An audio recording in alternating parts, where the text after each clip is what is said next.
and welcome to Fiction Fans, a podcast where we read books and other words too. I'm Lily.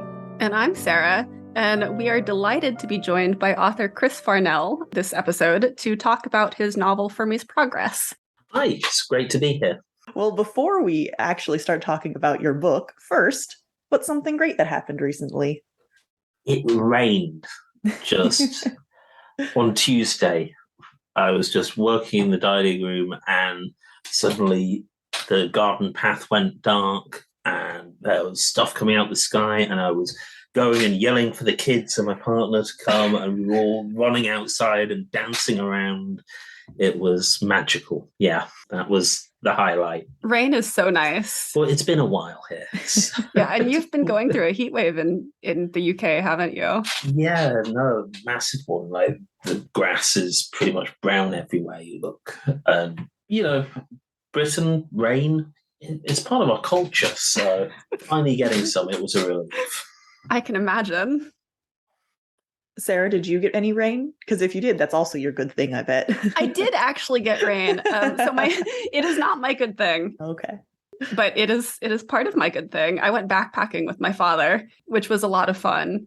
And we did get rained on, which was delightful. Although it's a little odd because I'm always so happy when it rains. Here in California, like we don't get nearly enough rain. So rain is always thrilling. But at the same time, it's stopping. Well, we didn't want to hike in a torrential downpour. My father didn't want to hike in a torrential downpour. So it meant we couldn't actually be on the trail. We were just camped in the tent. But it was really nice to hear the rain on the roof of the tent at night and, wake up and look out and see raindrops. And yeah, my dad used to take me walking in the Lake District, just sort of in the north of England here. And yeah, rain was definitely a huge part of that experience. Yes. Well, my good thing is not outdoorsy at all. It's in fact the opposite of that. It was my 5th wedding anniversary last weekend, a little while ago. Oh, happy anniversary. I don't think I knew that it was your wedding anniversary. I realized That's not my good thing, though. Well, doesn't matter. Congratulations anyway. Thank you. The good thing is that Cult of the Lamb came out recently, which is a video game that's very cute and like the perfect level of creepy and cute. And so my husband and I had what we call a trash weekend where we did nothing but play video games and eat delivery for like 2.5 days straight. And it was a great anniversary. Wow. Those are good. Yeah. Yeah. No, my son has been adamant that we're going to be getting that game. So yeah. I'm looking forward to seeing that. It's super fun. It's a single player game. So we've been just trading off. But it's neat. It's a cute game. And that was it was really nice. Like just relaxing, nothing productive. It's wonderful. Yeah. It's the best kind of weekend, honestly. And what is everyone drinking on this fine, afternoon for me? I'm drinking a popular soft drink brand. Excellent. When they pay us money, then we'll say the name. I just have like bottom tier jasmine green tea, but it is nice and warm, and I am enjoying it immensely. I have top tier black tea, and I am also enjoying it immensely. Good. And then since this is a book podcast, has anyone read anything good lately? Other than Fermi's Progress, of course. I've been reading Mickey 7 by, I don't want to get the author's name, I think it's Edward Ashton. Yes, I believe it's Edward Ashton. And yeah, I'm really enjoying that. I always love space stories that are from the sort of very bottom rung, Red Dwarfy chicken soup repairman kind of perspective. And Mickey 7 is very much that, just the one person who gets all the absolute worst jobs you can possibly have on a space colony. It sounds really good. I think I actually have a copy of that I haven't gotten around to reading yet, but I do want to read it at some point. So I'm glad to hear that you're enjoying it. Yeah, no, it's a really fun read. Just exactly the sort of crappy working in space kind of story that you want. I actually did have some reading time when we were backpacking. So I started and finished the final book in the Inda series by Sherwood Smith, a reread for me. but I'm still on my Sherwood Smith kick. So that was fun. Wonderful. I had a trash weekend, so I did not do anything productive, including reading. I'm assuming there's some text on the screen in Cult of the Lamb. Mm-hmm. Absolutely. There we go. I read some dialogue subtitles. Totally counts. But I also read Fermi's Progress, which was an excellent book, heart-wrenching at moments. You really put us through the ringer there, huh, Chris? There is a bit of rigging. There's no denying it. Yeah. I don't normally think that this question is an interesting one, which is, where did you get your inspiration? But some of the premise of it is so dark that I feel compelled to ask. Well, where it came from for me is, there's loads of sort of real science bits that come into it, such as there's a theory that if you did build an Alcubierre drive, the warp bubble would collect up all of the sort of tiny particles along the way. And so when it got to the planet, what you would have is just a giant particle cannon in front of the spaceship that would just obliterate wherever it was you were trying to go to. So as part of that, partly as a kid, I always loved the idea of Freeman Dyson's Orion propulsion system, which is basically a rocket where you throw nuclear bombs out the back and the bombs explode and the explosion pushes you along. So for a long time, there'd been this idea of just this incredibly deadly spaceship engine just sort of bouncing around. But also, I really missed the kind of science fiction stories that were just a sort of procedural, like a planet procedural, where you fly along, you find a weird planet, you land on the planet, you have an adventure, you leave the planet. And you get them in things like sort of the original Star Trek series. And once they leave, you would never see the planet again. It might as well have been blown up.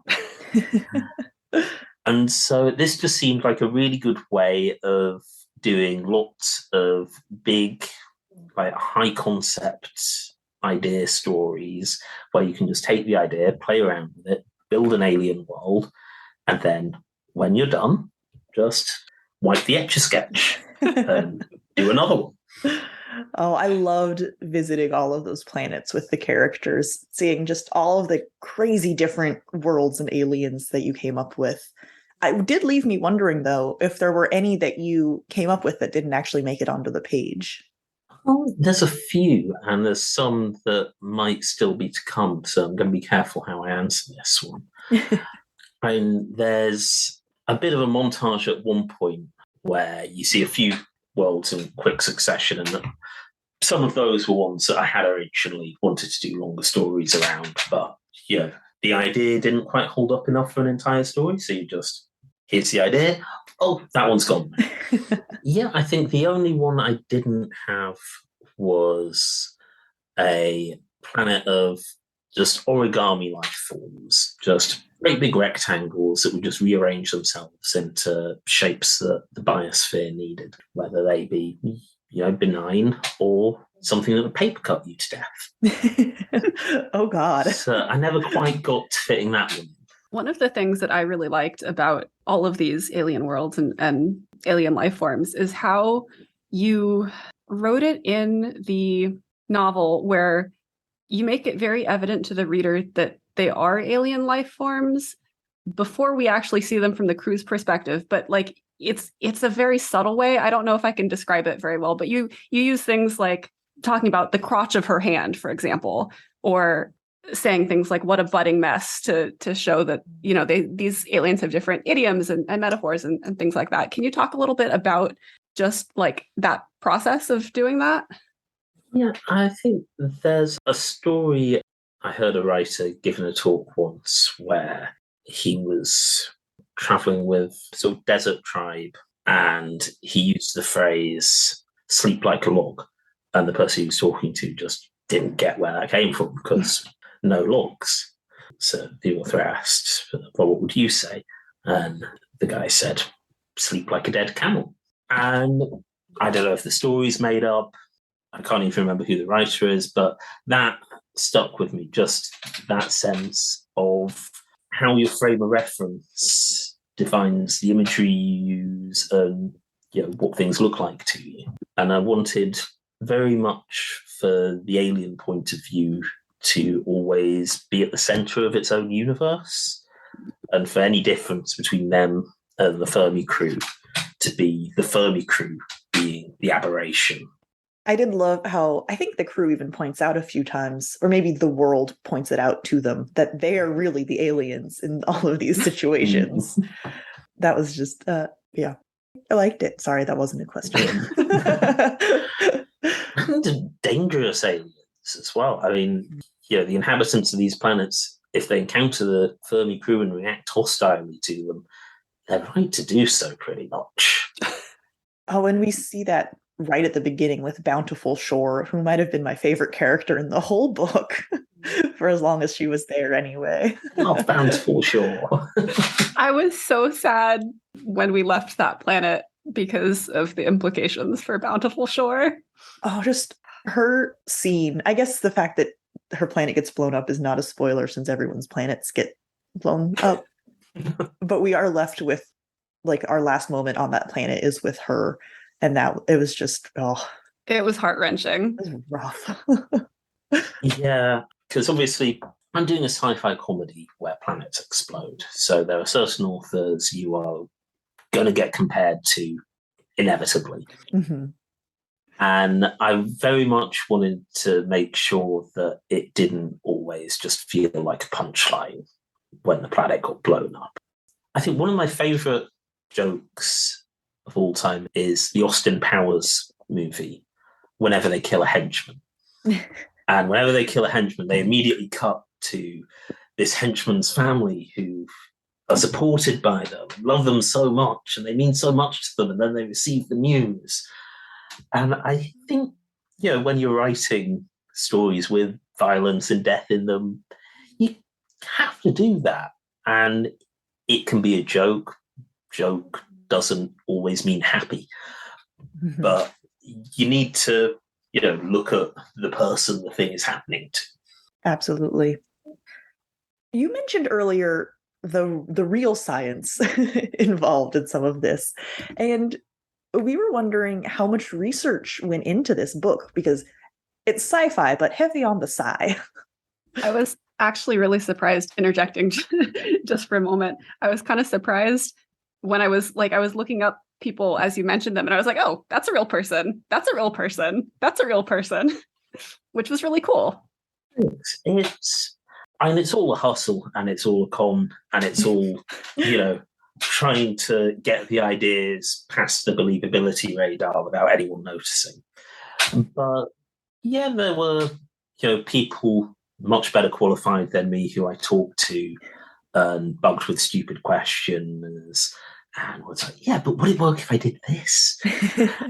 And I did have a number of spreadsheets to calculate things like how fast things needed to rotate for everyone to stand up on them, how fast things would need to move. So, yeah, I probably did do quite a bit of research, but at the same time, it always felt to me more like shoddily putting together a fake ID that I hoped would get past the bouncer than, Jules Verne level stuff where he predicted the precise spot where they would do the moon launch from. It's interesting that you bring up believability, because for me personally, at least, when the characters in the book acknowledge how ridiculous a situation is, that just basically fixes anything. It's a great move. Yeah. I will never get tired of using that move. Just have a scientist say, but this is impossible. And you're covered. Yeah. It's okay that no one understands it, because that's a real thing. Sometimes we don't understand stuff. And then I can just go, okay.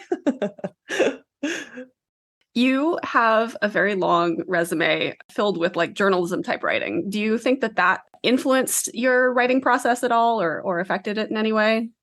I think I spent a lot of time learning how to write to a deadline and how to achieve a word count by a certain amount of time. And it's, in a lot of ways, it's a very, very different kind of writing to fiction writing, because it is all, somebody wants this from you, they need it by this time. You just have to produce the words. But that doesn't mean you get into the habit of just producing the words. If they need fixing, you can do that later. But you need to just get stuff down on paper. It means writing a lot of different stuff. So it means having to be fairly versatile in what hats you're putting on. So, yeah, I think it's been useful for writing fiction, just learning to treat it as a job. Absolutely. And there were some very non-traditional storytelling methods you use, I would say, especially in the beginning of the novel. Partially, splitting the novel into parts or separate novellas, which I actually totally missed because I was reading an ebook and I was like, oh, this is just the name of the next section. Apparently it's considered a series of novellas, or...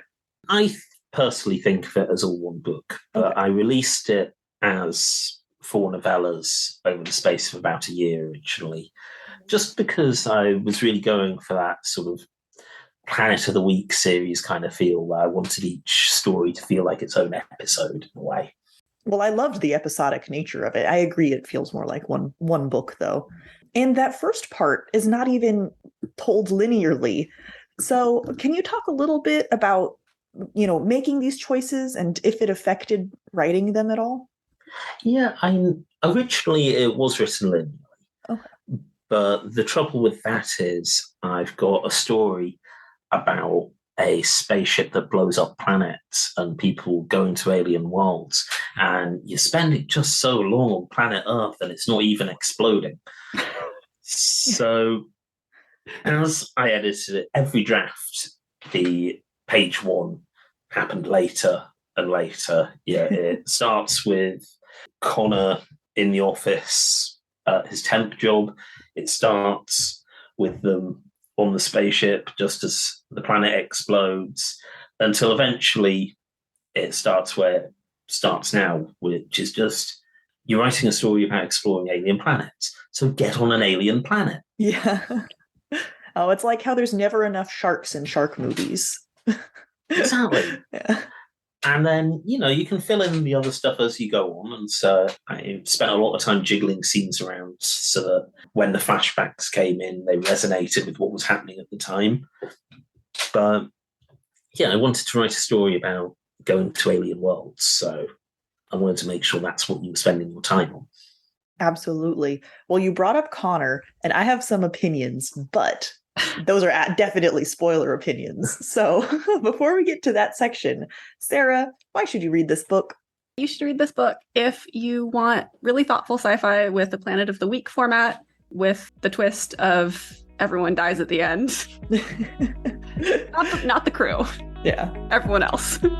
Oh, and characters that you have very complex relationships with, yes. You as the reader, and let's get into that.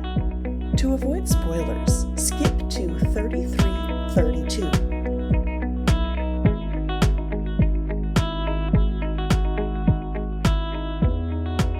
Oh my goodness, Connor.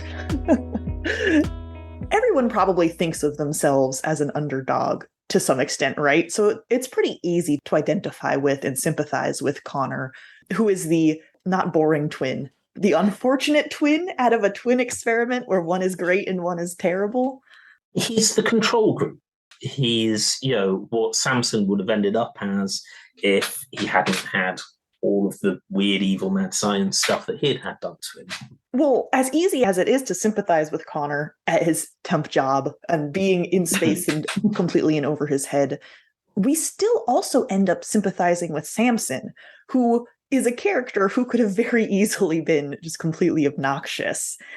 And so, how did you do that to me? And I really wanted from the start for Samson to be all of the things that he was supposed to be, because the idea that Connor was the lesser half of this pair and the other half was Superman. If the Superman half was a dickhead, that kind of makes it easy. That's like, there's your payoff. I don't have superpowers, but I'm not immediately hateable. So I wanted to make him likable. I wanted to make him kind and to care about ethics and listen to other people. As to how to do it, I think sincerity is such a easy way to make someone likable. Just having him mean what he says does so much of the work for you. I really enjoyed how we learned more about Samson as the story progressed. And like in the beginning, I was like, okay, he's been experimented on. Great. But then he gives you little snippets of all of the things that he's done. And I'm like, wow, you have done so much. And I still don't hate you. Like, you're still actually a character that I sympathize with and root for. It was great. Yeah, I did enjoy it. There was a line where he said his first job was to find a cure for cancer and then destroy it before it could become weaponized. And I wanted to always have him have that hook. I think originally the idea for the character was just to take your sort of Captain America type character, your Doc Savage-like character, and to just have his origin story be eugenics. Just, here's the subtext of that stuff you love. Now we're just going to put it right at the front. And the problem was that I started writing this around 2015, and by the time I was doing the final draft, it was early 2020, and there were actual newspaper columns here in the UK with people saying, is eugenics all that bad? And so I had to go back during the very last draft and just make sure I included a few explicit bits saying, by the way, eugenics is bad and doesn't work. Do you ever have a moment of going, I can't believe I had to write this down? There's an early draft where Gordon calls some characters snowflakes. Now, what she means by snowflakes is someone who is in love with the idea of their own uniqueness and specialness. But again, then 5 years of terrible politics happened, and that line had to be completely rewritten. Language evolution is a beautiful thing, and sometimes it's the fucking worst. Yes. Oh, I loved the dynamic between Connor and Samson, though, and watching them, reading them as brothers, and just going through these ridiculous events was absolutely delightful, and really brought a human element to some of the crazy things. They're fun to write because they both think they're in completely different stories. Yeah, Samson absolutely believes that he's in a proper vintage space adventure, while Connor he doesn't want to be in any story at all. He would much rather be in some sort of Nick Hornby thing somewhere. You do this for all of the members of the crew, too. And I imagine that there was maybe different difficulty levels humanizing or making likable some of these different characters. You know, you have Regina, who is a charming sort of off-the-wall engineer who is just lovely and wonderful even when she's going through hell. And then you have Gordon. Poor Regina. Yeah. Gordon, No, my partner, when she was beta reading for me, just kept hearing a lot about how much she hated Gordon. And was right to do so. I was actually surprised by how much I liked Gordon. I mean, like, Gordon as a person is obviously kind of horrible, but as a character to read about, I was like, I really enjoy reading about your struggles with Shadowfax, for example, and the maneuvering and the posturing you're doing with this alien business person who is every bit as like ruthless and businessy as you are. It was really fun. Yeah, no, by the end, I think she's starting to actually figure out her place in all this a little bit more. And I love writing, terrible assholes who actually start to figure out what they're doing and how their worldview actually works. But Gordon is also hard just because, she's very obviously, a character that is in that sort of Elon Musky, Jeff Bezos-y role.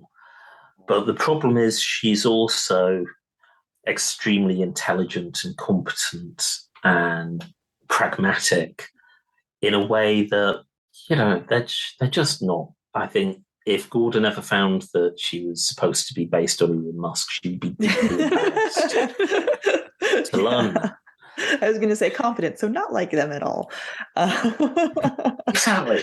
Yeah, I think when you're writing contemporary science fiction, especially, there is this problem where billionaires are sort of like wizards.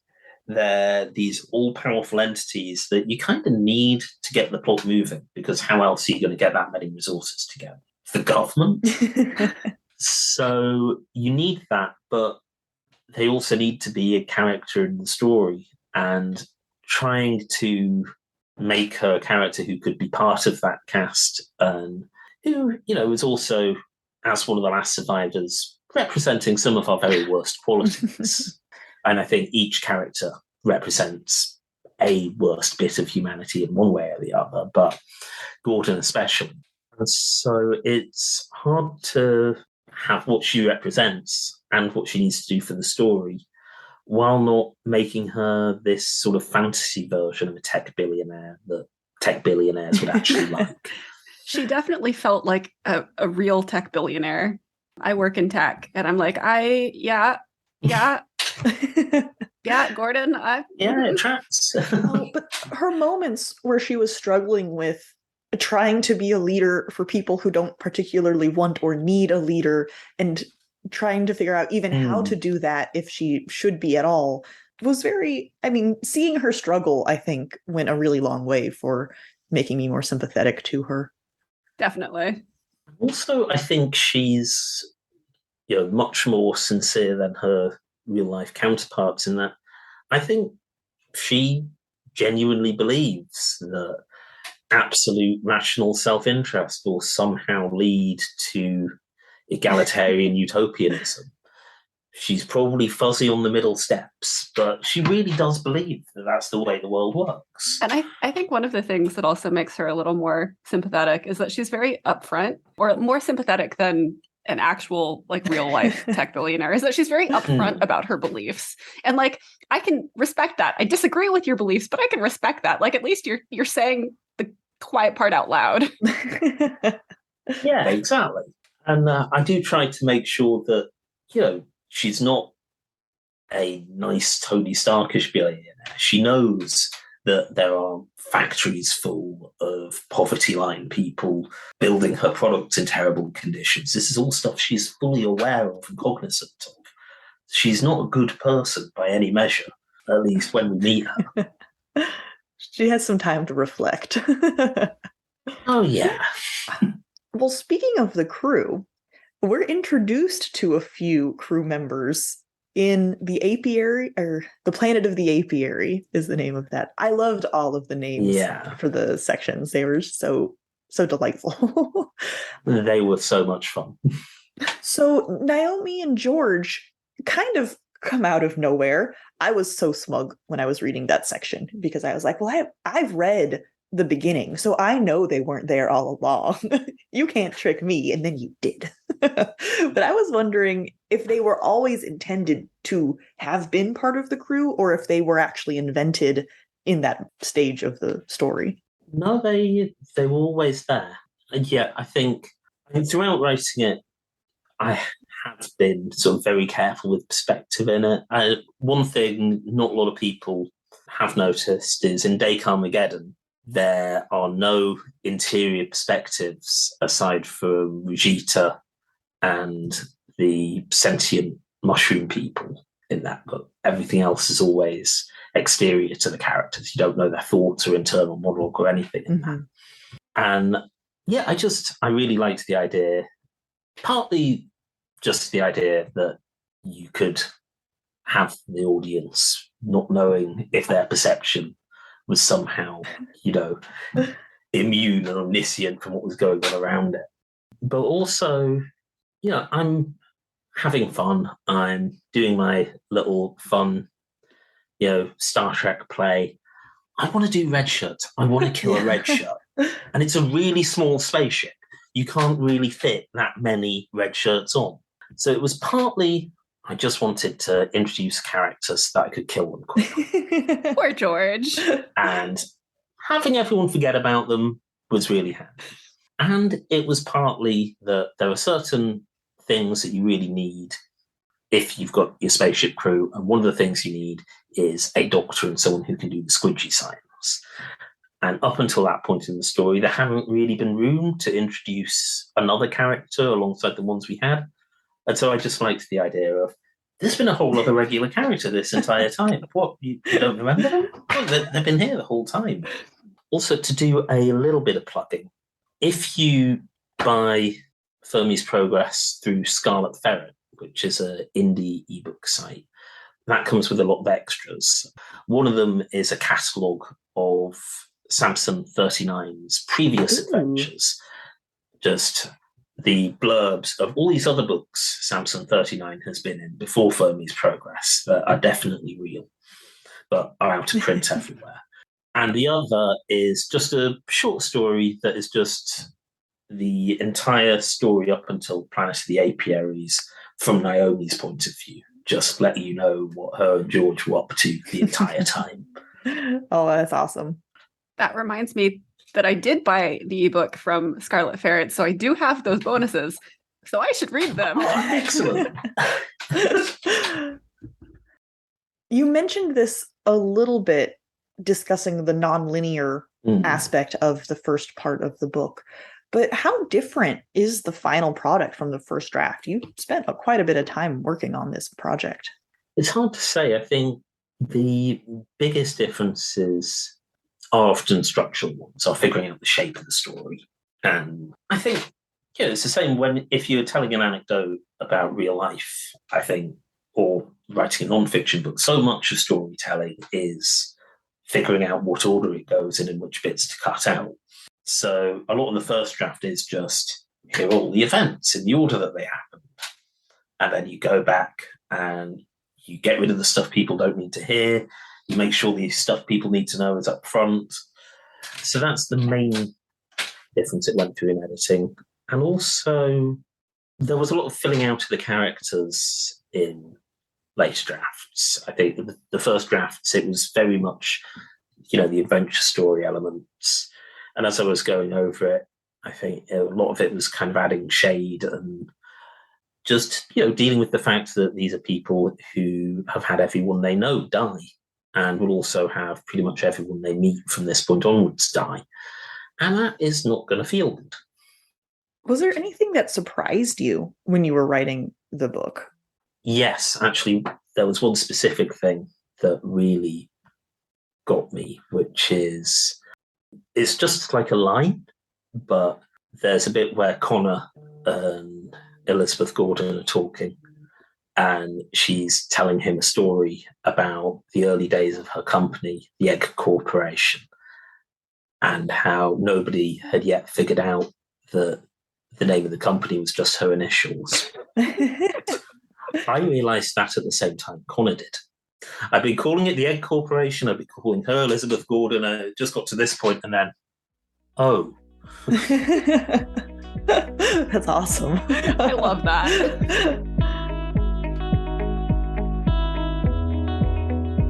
I believe that you mentioned at the end of the novel that you're working on a fifth part. Can you tell us a little bit about that at all? Oh, no, it's much worse than that. It's a second. Oh. There is a whole new set of stories. I'm currently in about 2/3 into the second story in that cycle.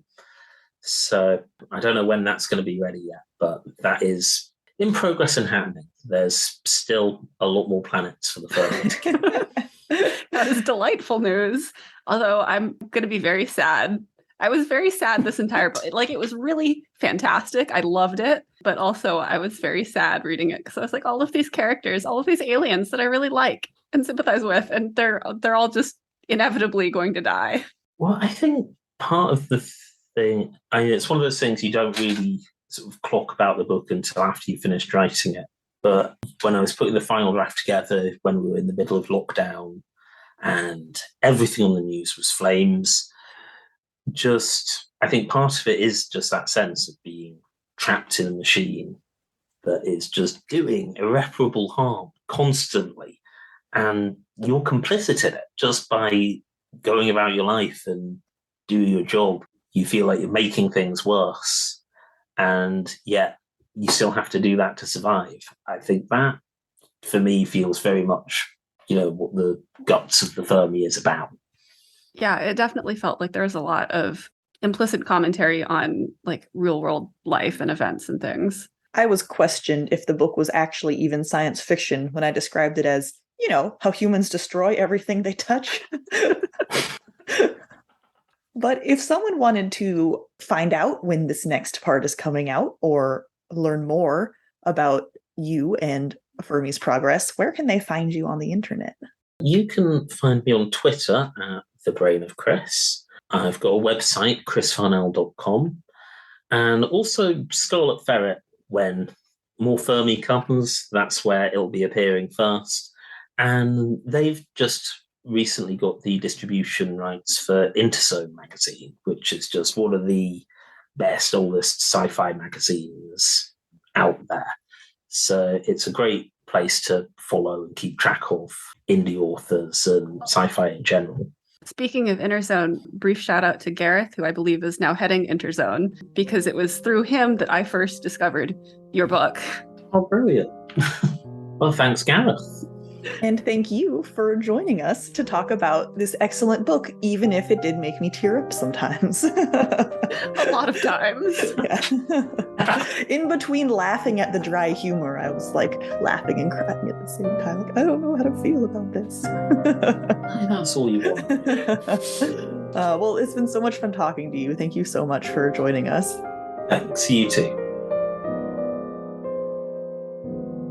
Thank you so much for listening to this episode of Fiction Fans. Come disagree with us. We're on Twitter and Instagram at FictionFansPod. You can also email us at fictionfanspod@gmail.com. If you enjoyed the episode, please rate and review on Spotify and Apple Podcasts. And follow us wherever your podcasts live. Thanks again for listening, and may your villains always be defeated. Bye. Bye.